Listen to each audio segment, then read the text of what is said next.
Hello, church. Today we're going to talk about the difference. Difference, a noun, a point or way in which people or things are not the same.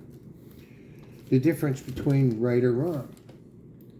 A distinction in form or nature. At first, I thought of titling this devotional, The Indifference. Our society has been grooming us some time to be indifferent to things. That way, everything can be the same.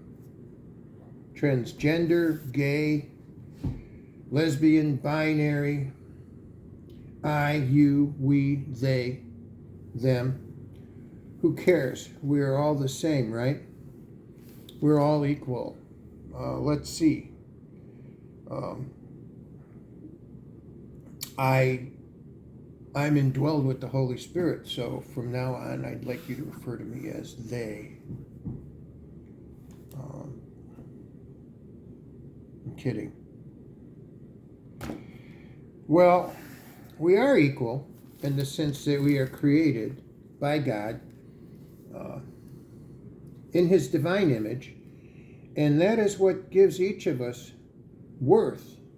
And the Bible tells us we should honor this and respect it. However, the Bible is very clear on the rightness or wrongness in these matters.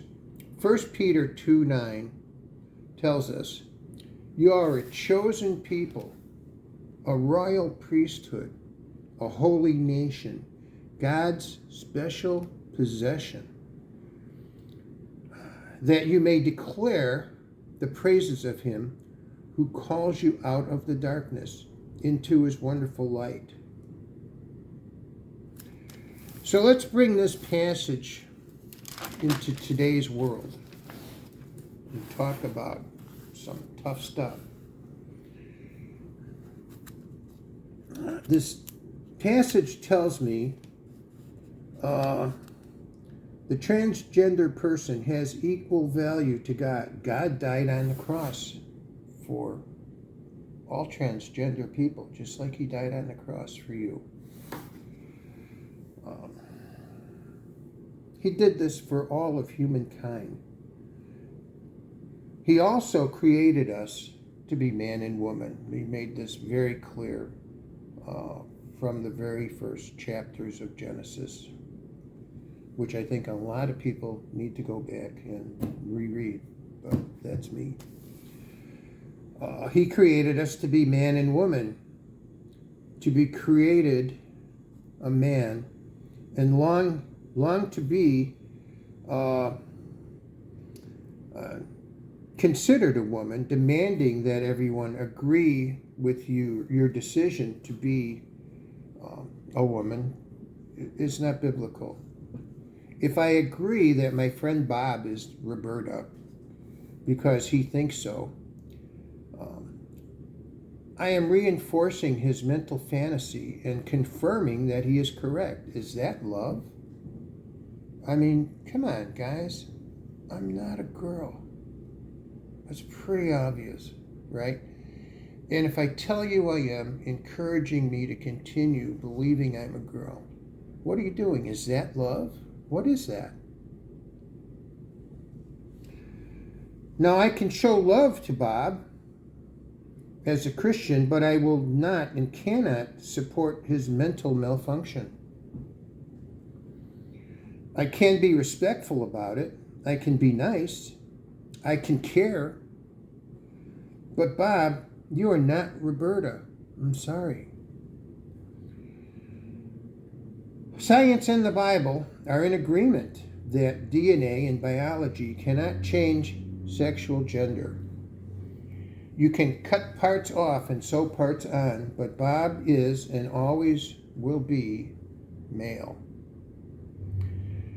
This, of course, makes me, in today's world, a cold-hearted, bigoted caveman.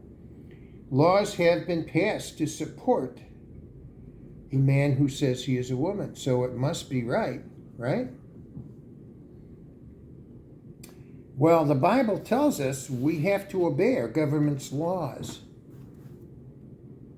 as long as they do not violate God's biblical laws. I'll say that again. As long as they do not go against God's biblical laws, our faith. God's creation, God's rules. We are holy, which means set apart, and we are set apart for God's purpose. There is a difference between being holy and unholy. I cannot be indifferent to God about this. I cannot be obeying a man-made law that demands I be indifferent about it. If I'm holy, I know I should not envy, cheat, lie, steal, lust, covet. I shouldn't sin. I cannot be indifferent to sin, and nothing can be more important to me than God. Again, His rules, His rules, His rules. He is reality. I can show compassion and caring to all. I cannot be indifferent to their sin or my own.